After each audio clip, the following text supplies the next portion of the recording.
Buenos días. Comenzamos hoy en la sesión denominada homosexualidad y voy a subir la pantalla. La persona homosexual nace o se hace. La disyuntiva acerca de que o se nace o se hace es una pregunta mal hecha. Concluiremos que ni se nace ni se hace sin más. Existe una predisposición debida a la herencia genética que se fortalece o se diluye con la vida. Los avances recientes de la ciencia neurobiológica facilitan responder con racionalidad, libre de prejuicios y consciente de la necesidad de un claro y profundo conocimiento de la naturaleza de la homosexualidad. El cuerpo personal necesariamente sexuado por la identidad genética XX o XY hace que la persona humana sea mujer o sea varón. Y puesto que solamente pueden engendrar los cuerpos personales de un varón y una mujer, la naturaleza ata la transmisión de la vida a la atracción entre personas de distintos sexos. La identidad genética XX o XY supone el desarrollo corporal y el desarrollo cerebral, por tanto, lo propiamente humano es esta elevación hacia una identidad personal del cuerpo aparece el cuerpo de mujer o el cuerpo de varón. Esto es importante en cada persona, el nivel biológico y el nivel del espíritu, capacidad de relación y por tanto libertad, están íntima e inseparablemente fundidos. ¿Qué tiene... vamos a ver que el cuerpo, el cerebro y la mente tienen sexo. ¿Por qué? Porque la identidad genética está determinada y con ella la identidad neurológica, la apertura a los demás, aporta la identidad personal a cada uno y necesariamente incluye la identidad biológica. ¿Para qué? Pues lógicamente en función de la maternidad, paternidad humana, que es más que reproducción. Solo los hombres pueden engendrar porque su cuerpo es como es y solo las mujeres pueden engendrar, gestar y dar a luz porque su cuerpo es como es. El cuerpo humano es signo de la persona y el cuerpo de varón y de una mujer son humanos, pero difieren en su sentido propio significado biológico específico. El sentido natural no es arbitrario, corresponde a las diferencias naturales con que varones y mujeres se relacionan con la vida naciente. La sexualidad humana implica directamente el cuerpo personal y por ello es una dimensión de la persona muy rica y en la que se deja sentir pues, todas las influencias educacionales, culturales y también las propias decisiones. Puesto que engendran los cuerpos personales de un varón y una mujer, la orientación heterosexual tiene una base biológica ligada a la transmisión de la vida. El hombre es necesariamente libre, su cerebro es muy peculiar, tanto en su funcionamiento como en la estructura que sustentan las funciones, de modo que rompe los automatismos del estímulo-respuesta animal, por lo tanto el animal es predecible, el hombre es impredecible, el comportamiento se transforma entonces lógicamente en conducta y lo es porque podemos cambiar las condiciones iniciales, porque podemos decir para y piensa, y al cortar los flujos neuronales, de información neuronal, pues resulta que las condiciones iniciales cambian, la respuesta se indetermina, pero no queda indeterminada, sino que por los atractores fuertes que tenemos en regiones del cerebro muy equilibradas, por los amores y los hábitos, es posible autodeterminarse. Ahora bien, afirmar que el hombre no tiene el automatismo estímulo-respuesta de los instintos de los animales no es lo mismo que decir que el sexo se elige o que la conducta sexual es indiferente o que la sexualidad no es una dimensión de la persona. Vamos a ver 3 puntos, 3 partes. Por una parte, la genética de la orientación sexual. Ahí veremos lo más importante es que no existe un gen que determine del modo causa-efecto la homosexualidad. Veremos el procesamiento cerebral de la conducta según la orientación sexual. Veremos, por tanto, los cambios posibles que la práctica homosexual o a diferencia de la heterosexual, realiza en el cerebro. Y por último, el amor, el afecto sexuado, según también la orientación sexual. Hemos de tener en cuenta que los trabajos científicos a que nos vamos a referir se han realizado con personas con conducta homosexual, comparándolos con poblaciones de personas con conducta heterosexual. Por tanto, lo que vamos a tratar de ver es si hay diferencias innatas, genéticas, y los cambios producidos en el cerebro por la conducta. Vemos la primera parte, la orientación sexual. Insistimos, no existe un gen que determine la homosexualidad, pero sí una predisposición.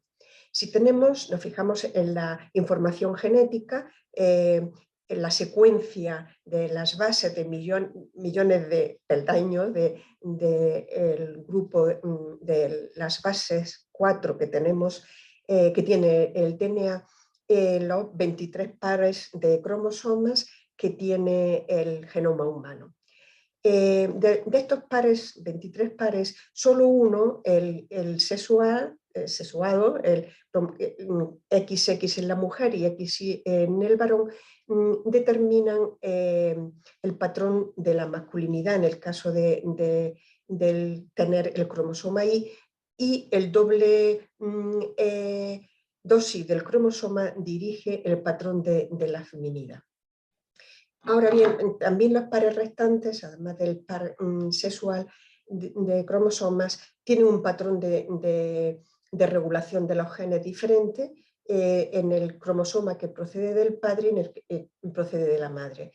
En la mujer, el par XX pues, son diferentes cada uno de estos cromosomas.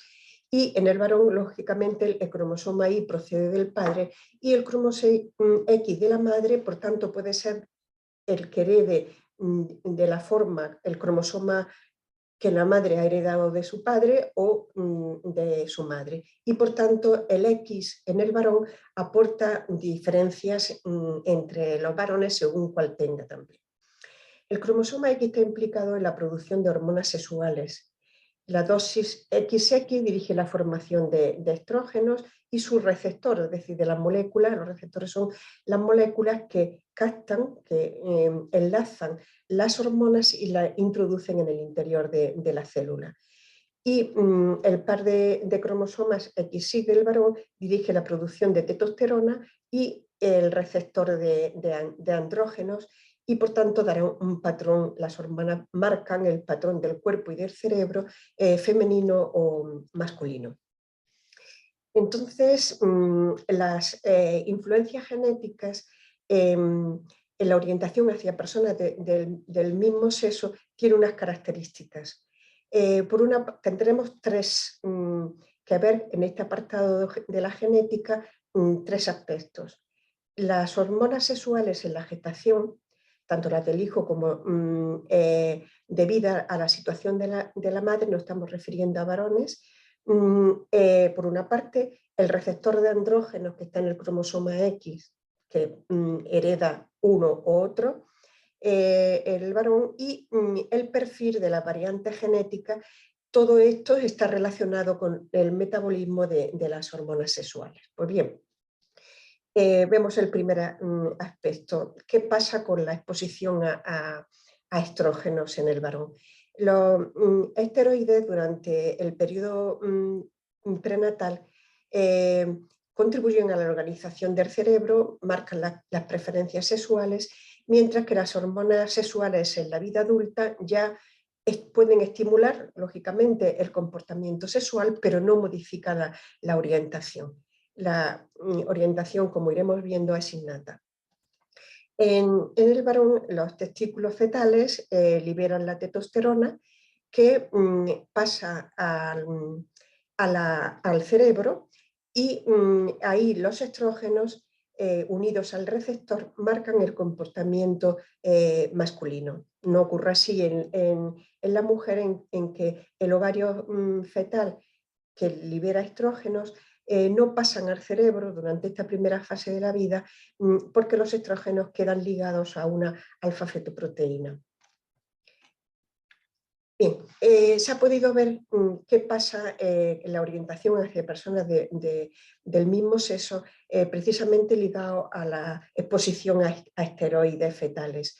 No solamente cambian las características, esos esteroides modifican como hormonas que son tanto la corporalidad y un hecho que nos ayuda a poder estudiarlo en la influencia de esa exposición a esteroides es la forma y la longitud de los dedos de la mano. ¿Por qué? Pues porque desde el inicio, mientras se están formando los dedos, resulta que en la mano derecha tenemos el dedo 2 o el dedo 4 que tienen, como se marca aquí, no mucho, pero vemos que hay diferentes receptores en un dedo que en el otro.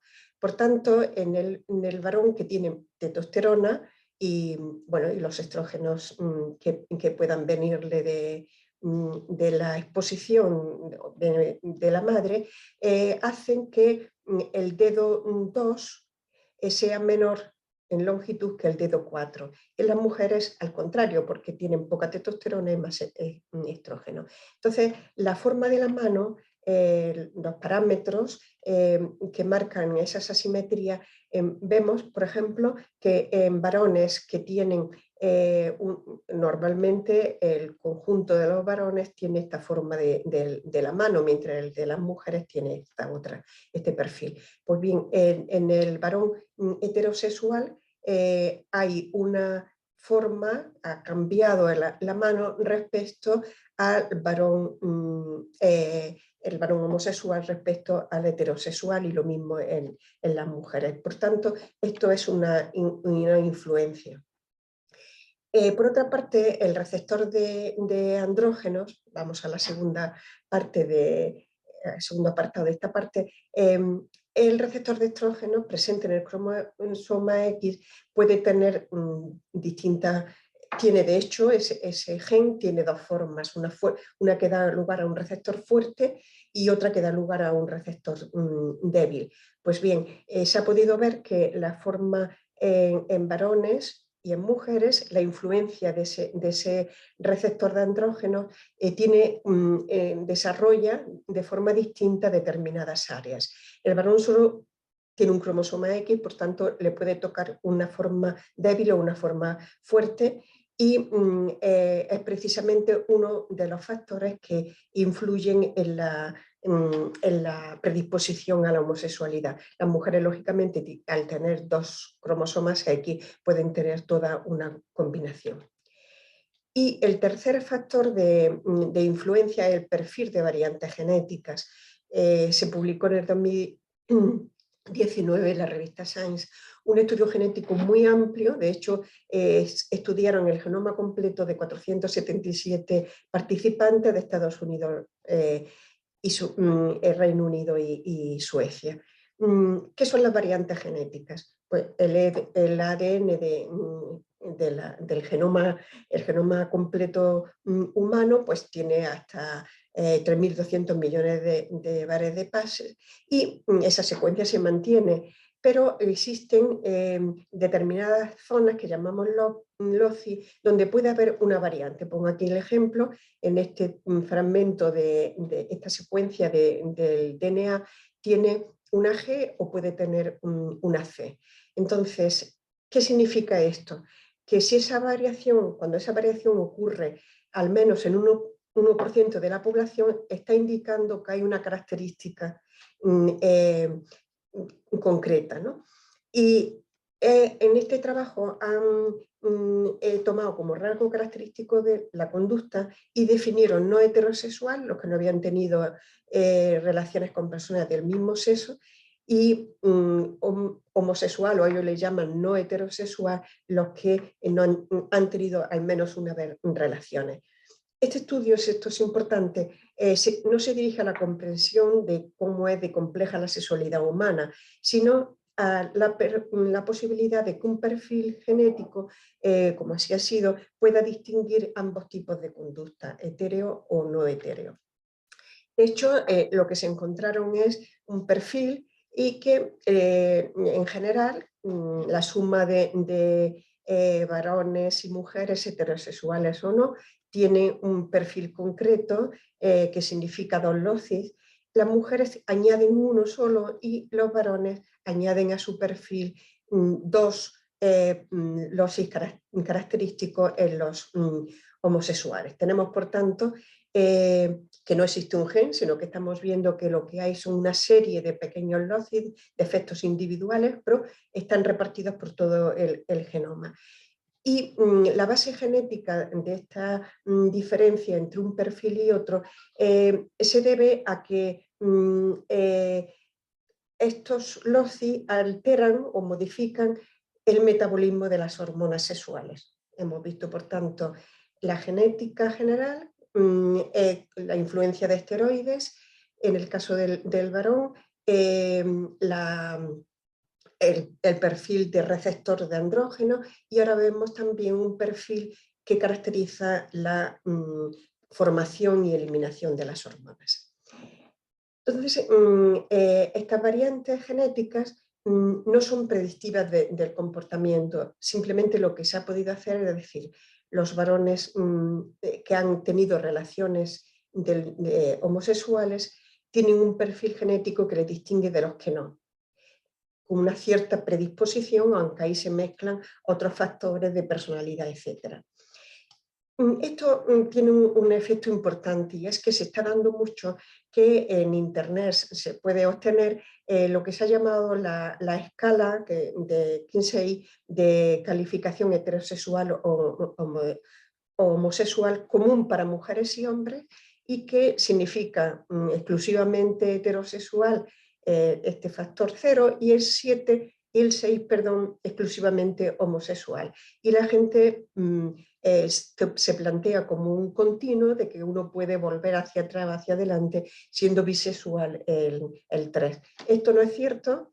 Y es importante que, porque esta escala es muy utilizada simplemente para identificarse en la orientación sexual por mucha gente, por muchos jóvenes, y resulta que no, es decir, no hay la misma escala para hombres y mujeres, por una parte. En cada uno de ellos, mujeres y hombres, lo que hay es un perfil de variantes genéticas que distingue al heterosexual del homosexual, y por tanto eso tiene una gran influencia, que hay que tener en cuenta que esa escala no sirve, y sin embargo hay personas que se están clasificando y bueno, definiendo su orientación sexual. Segunda parte, cómo procesa el cerebro la conducta según sea homosexual o heterosexual. El cerebro, como bien conocemos, consta de 3 áreas, tiene 4 lóbulos, cada neurona tiene un axón, conecta con otra haciendo la llamada sinapsis, y marca una actividad, marca un circuito que a su vez se puede entrelazar en redes, y aparece así cuando está funcionando, se enciende una determinada red de tal forma que el cerebro en funcionamiento lo vemos, lo podemos analizar cuando se enciende, cuando está cumpliendo una función. A su vez, el cerebro tiene infinitas posibilidades por la estructura de las conexiones, infinitas posibilidades de conectar unas neuronas con otras, es decir, en cierta medida lo infinito, esas posibilidades infinitas están encerradas en ese órgano con unas dimensiones concretas, pero la gran cantidad de posibilidades de mezclar esas redes, esas láminas, esas fibras, etcétera, lo hacen infinito. El cerebro, otra característica que debemos tener en cuenta, es que se desarrolla desde las primeras semanas de vida, semana 2, semana 4, 6, 8, y va aumentando el cerebro, y luego en el último trimestre de gestación ya ha crecido y empieza al nacer tiene unas pocas conexiones, al cabo de un año establece muchos más, los 2 años más, y en la adolescencia se cuaja el perfil general. Pues sí, bien, el trazado general de las conexiones neuronales difiere en hombres y mujeres lo mismo que difiere, puesto que depende de las hormonas sexuales, el cuerpo, las diferencias en el cuerpo. En los hombres las conexiones se hacen en un lóbulo u otro, hay muy pocas conexiones entre los dos hemisferios, y en las mujeres la conexión es mucho más fuerte entre los dos hemisferios. Y tenemos de entrada una configuración del cerebro para procesar todo lo que queramos, se quiera ver, que difiere en hombres y mujeres. Bien, ¿y qué es el cerebro sexual? ¿Cuál es el cerebro, las regiones del cerebro que procesan el estímulo sexual? Bien, pues la región fundamental es esta región que se llama hipotálamo y que tiene una serie de núcleos que difieren en posición en los hombres y en las mujeres. A su vez recibe el valor de la emoción, el valor biológico, el significado biológico de esa emoción a través de la amígdala, y lo controla la corteza, especialmente esta zona de órbito frontal de la corteza. Entonces aquí marcamos una cosa importante de diferencia también: el cerebro sexual no es igual en el hombre y en la mujer, como no lo es en otras muchas características. Le hemos visto el trazado. En la mujer, el hipotálamo femenino, los núcleos del hipotálamo femenino están más dirigidos, más cerca del lóbulo frontal, mientras que en los varones está hacia atrás. ¿Qué significa eso? Como el lóbulo frontal es el que regula, pues las mujeres tienen, por su cercanía, tienen más capacidad de controlar, de regular el estímulo sexual. Bien, entonces, ¿qué pasa? Vamos a ver varias funciones que se han podido estudiar cuando, por ejemplo, vemos en primer lugar un estímulo sexual erótico visual, ¿no? En general, los hombres tienen el estímulo erótico por la vista, activan mucho más esa zona baja del cerebro, donde está el cerebro sexual, que en las mujeres. Pues bien, cuando hay un contenido heterosexual o homosexual en esa imagen o en ese vídeo, ocurre que si es heterosexual, los heterosexuales tienen mayor excitación sexual que los homosexuales, mientras que al revés, si el contenido es homosexual, los homosexuales lo tienen bastante más alto que los heterosexuales. Bien, lo mismo ocurre con diferentes imágenes, mujer-mujer o mujer-varón o varón-varón. Es decir, la conducta homosexual supone una cierta desmasculinización del cerebro, lo mismo que ocurre con los estímulos olfativos, que son compuestos que son derivados de las hormonas, y también en las mujeres heterosexuales nos encontramos con una posición en el hipotálamo anterior de esa estimulación, ese procesamiento, y en los varones más posterior. Pues bien, en los homosexuales, sin embargo, al percibir esos mismos olores, se parece más al cerebro femenino que al masculino, tanto en los núcleos anteriores como posteriores del hipotálamo.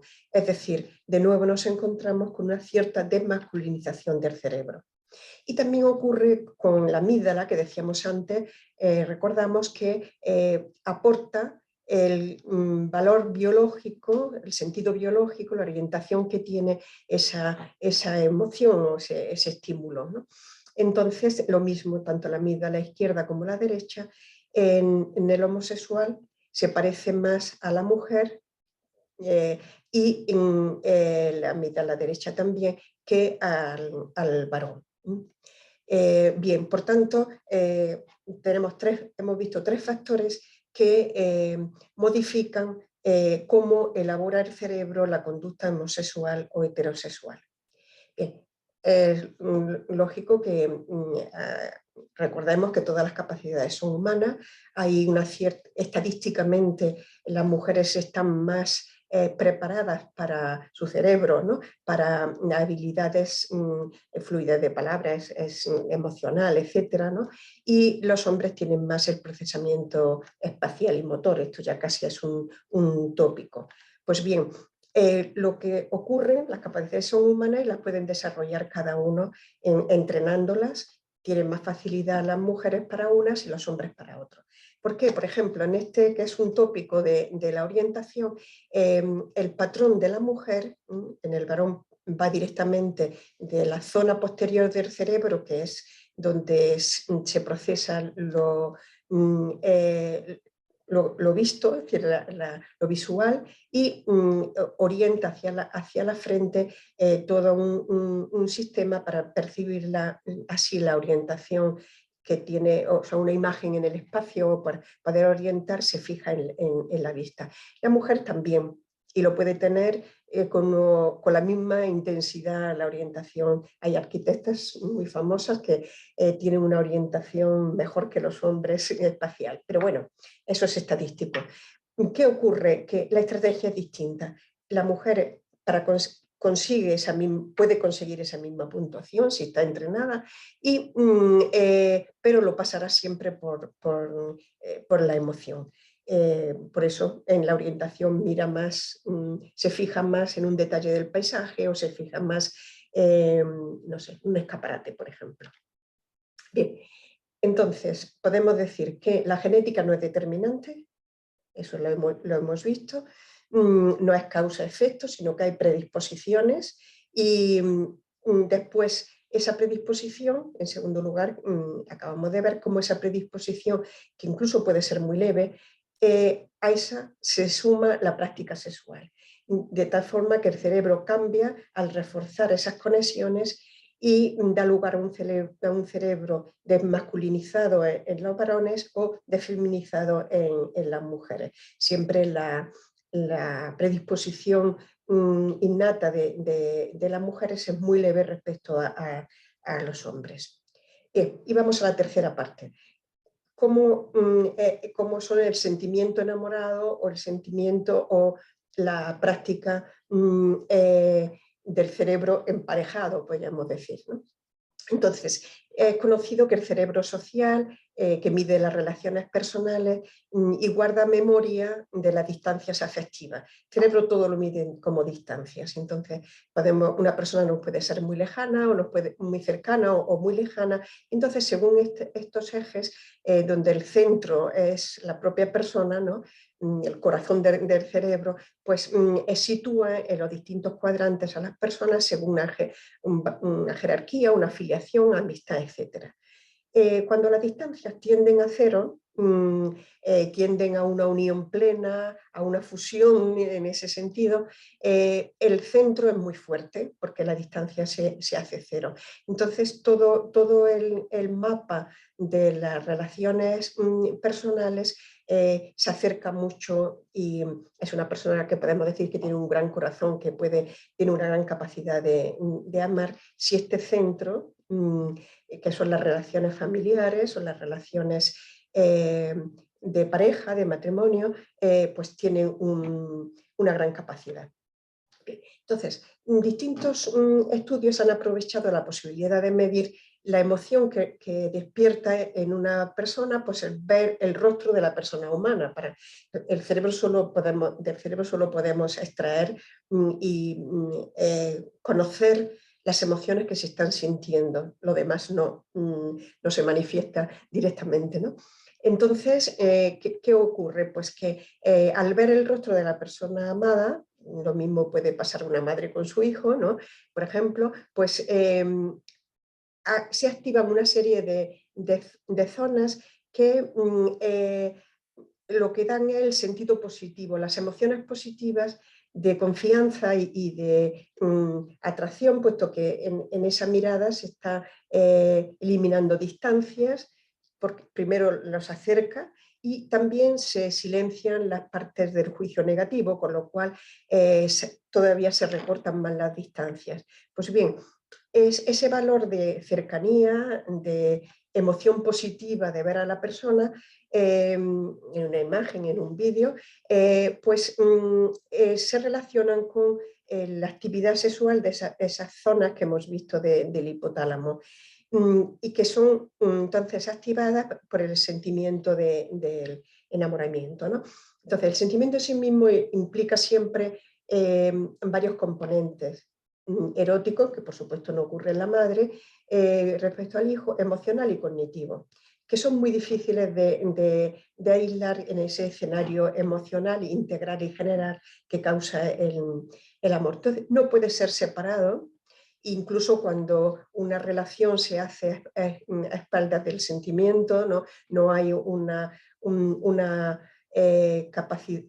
intento, un deseo de estabilidad, de unión, pero en sí mismo ese sentimiento del enamoramiento va dirigido a que la persona tienda, por tanto, a donarse, a acoger, a unirse a la otra persona. Entonces, es un sentimiento humano, por tanto, en la homosexualidad, a personas del mismo sexo, en cuanto a sentimiento, se asemeja al sentimiento en parejas de sexo contrario. En tanto en cuanto a un impulso de unión que excluye terceros, involucra la conducta sexual y es susceptible de sufrir celos, ¿no? Entonces, realmente hay muy pocos trabajos hechos con personas el sentimiento en personas del mismo sexo, pero los datos que se tienen hacen ver que el cerebro procesa este sentimiento universal con las mismas bases. Esto ha llevado a que algunas personas piensen que los dos tipos de relación, hetero o homosexual, pueden equipararse. Pero no es así en cuanto al componente erótico. El estado emocional puede dar paso a un amor comprometido, capaz de transmitir la vida y crear la familia en el caso de una relación heterosexual. Y la equiparación entre ambos tipos de relaciones falla en cuanto no es posible la unión corporal que permite engendrar, y por tanto biológicamente ese sentimiento, esas emociones, no está dirigido a engendrar, a transmitir la vida. Por tanto, no son equiparables nunca estos sentimientos que existen como tal sentimiento humano. Bien, vamos acabando. Entonces, ¿cómo es el cerebro emparejado varón-mujer? Durante la consumación del sentimiento, la conducta, la concentración de las hormonas sube significativamente en la sangre durante la unión de dos personas de sexo contrario. Aparece en el varón la hormona de las energías masculinas, la vasopresina, y luego que está muy ligada a la eyaculación, y más adelante la hormona de la confianza, la oxitocina. Y en la mujer cada una de ellas libera solo oxitocina, es decir, los dos tienen una liberación correspondiente a su sexo durante la unión. Y a su vez, durante la unión, se permite un intercambio de hormonas entre los dos. La mujer aumenta la testosterona y por eso se mantiene receptiva más tiempo, y en el hombre disminuye esa testosterona y aumenta la prolactina, manteniendo el sentimiento de unidad en el tiempo refractario. Por tanto, por esa liberación en su propio cuerpo o una liberación en el intercambio, una liberación de hormonas, un intercambio de hormonas durante la unión, la respuesta de ambos es sincronizada, asimétrica y complementaria, y es lo que permite que esa unión se abra a una relación paterno-materno-filial. Es decir, esto es importante en tanto en cuanto toda la biología humana y la neurobiología, ¿no? Hace que, puesto que los dos al final liberan la oxitocina, hace que el amor apasionado, ¿no? Enlace con la ternura de ese vínculo de apego que se crea, es decir, está hecho para durar. Una relación de este calado humano requiere la existencia de un amor profundo y probado que facilite que se puedan fiar, esto es muy importante, el uno del otro, por ese aumento de la oxitocina en los dos, que es la hormona de la confianza.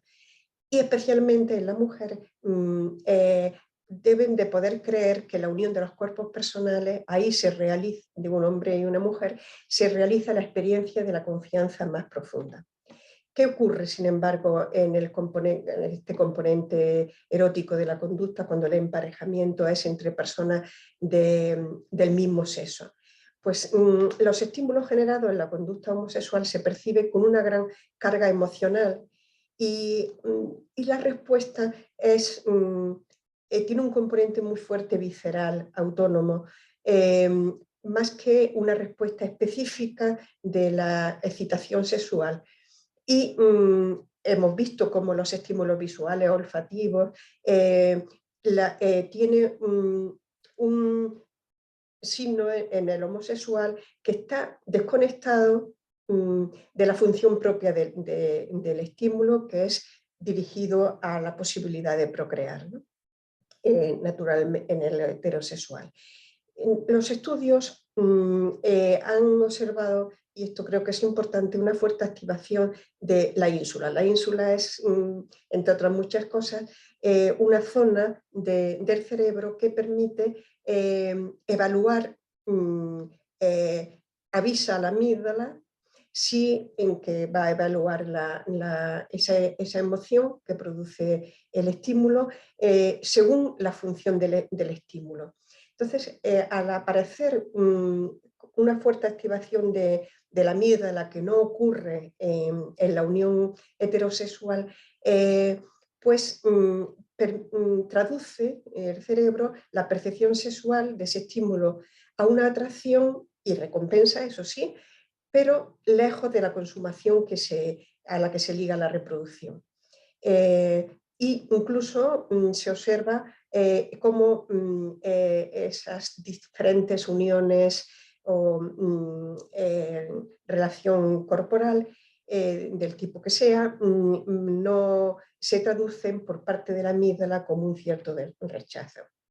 Entonces, toda persona debe tener el respeto que merece su dignidad de persona, no puede ser discriminada negativa ni positivamente en base a su orientación o a su conducta sexual. Y cuando esa atracción sexual a las personas del mismo sexo se experimenta y se vive, pues consolida esa predisposición innata y puede llegar a convertirse en una tendencia adquirida y sólidamente sentida, ¿no? Pero también cualquier forma de entrenamiento del cerebro en una dirección, ¿no? Se puede desconsolidar. Por tanto, tampoco se puede, no se debería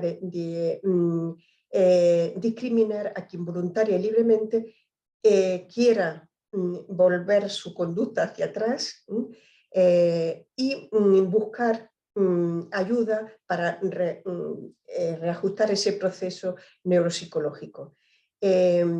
No debe ser estigmatizada la búsqueda de esa ayuda, como ha pasado en distintas situaciones en muchos casos, y ni para la persona ni tampoco para el facultativo de la psiquiatría o el psicólogo al que asista a estas personas. Y también parece evidente la importancia de la toma de decisiones legales, sociales, especialmente las educativas, para estos aspectos tan profundos de la vida humana. Importa considerar, este es mi deseo y por lo que trabajo este tema, las conclusiones que emergen de los avances neurocientíficos en las personas con una u otra orientación sexual, ya que así se hace posible que las personas puedan tomar libremente decisiones que son muy importantes en su vida. Resumiendo, y termino, las diferencias en el cuerpo-cerebro de la mujer o del varón vienen determinadas por la genética y no se pueden cambiar. Y concluimos que la pregunta si la persona nace o se hace está mal planteada, como decíamos al principio, y la respuesta confirmada con los datos que he expuesto es que ni se nace ni se hace, sin más porque uno elija serlo, ¿no? Hay una predisposición genética, pero esa predisposición cuaja o con ella se nace, pero se suma siempre la práctica en la vida, especialmente la práctica sexual, ¿no? Existe, por tanto, una predisposición a la homosexualidad con mayor o menor base genética, con mayor fuerza o menor fuerza, y por tanto ni la orientación sexual es una mera cuestión de que se elija, de que uno opte por serlo, ni tampoco lo que hemos visto, el perfil genético o la forma de los receptores de andrógenos que han tocado, ¿no? Predice o determina la conducta homosexual. Muchas gracias.